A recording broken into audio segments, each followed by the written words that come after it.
Great work. Chair recognizes the gentleman from New Jersey. Mr. Gottheimer, you're recognized for 5 minutes.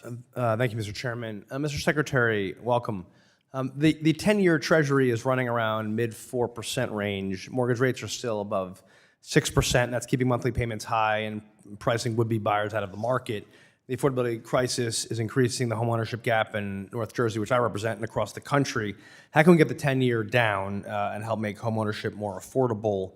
And that's what I'm really focused on. Well, the 10-year bond had its best year since 2020 last year, and we actually had a fiscal contraction in the budget. The rest of the G7 bond market went up in yield.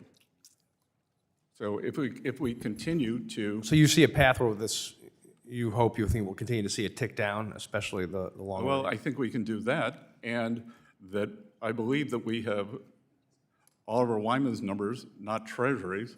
They say that what has been done with financial deregulation unleashes $2.5 trillion of lending capacity into the U.S. economy. So by creating more capacity, there is less of a competition for scarce funds. So we are decreasing scarcity.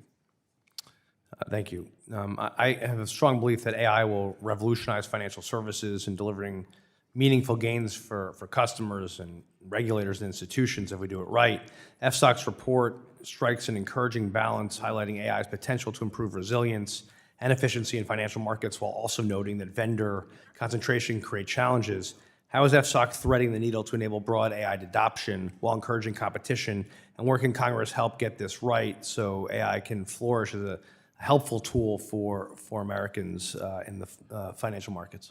Good. I think it's important to work together, because what we see many times in these very quick technology cycles is the technology gets ahead of the regulation. So working together to keep the regulation in sync with the technology, whether it's for the financial system or for anywhere else.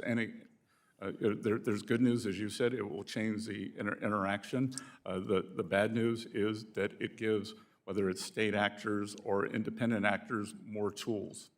What are you doing internally at Treasury? Obviously, you spent a lot of time on the security side on the Treasury piece of it. What are we doing about that? Yes, so we have both at Treasury and then bringing in our private sector partners regularly. We do tabletop exercises in terms of what would happen if a malign actor got into the system.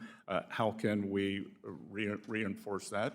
As you may have read, before I arrived, Treasury itself was hacked. Yeah, I saw that. By, we believe, a state actor. So again, increasing resilience, being aware, and working with our private sector partners for best practices. Thank you. We're obviously seeing a combination of factors that historically make markets nervous, softer dollar with higher gold prices.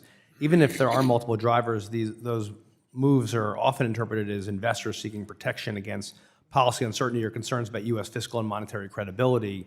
They can also be early signals that global capital is demanding a higher confidence premium to hold U.S. assets. Are markets starting to price in a sustained shift away from U.S. assets, do you believe? And what are the specific indicators you watch to see if we're seeing that pullback from foreign investors? Yep, so what we see at Treasury is we saw record amount of foreign inflows.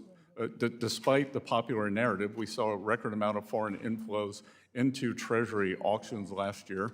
This year, many of the auctions have traded through the prevailing price before the auction. So we are still seeing very good flow, and we are still seeing massive flows into U.S. equities. And as several of the congressmen said, we are seeing very substantial foreign direct investment.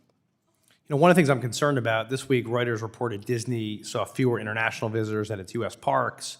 U.S. overall saw 6% fewer visitors, despite global tourism revenue rising 6.5%. Canadian trips are down significantly, 22% year over year. Even at the Great Jersey Shore, 2025 beach tag revenue was down. What is the administration's plan to calm volatility? And obviously tariff policy has been part of this, so tourists can continue to choose the U.S. Look, on some things, there's nothing we can do. If the Premier of British Columbia or Ontario wants to be especially hostile and tell people not to come to the U.S., that's a decision. I would say it's their loss, And as you said, Do you think we'll see less volatility with the tariff policy kind of firming up, or? Less volatility in tourism. Well, yeah, because it affects everything. People don't want to Gentleman's come time here. has expired. Thank you, sir. Thank you. Chair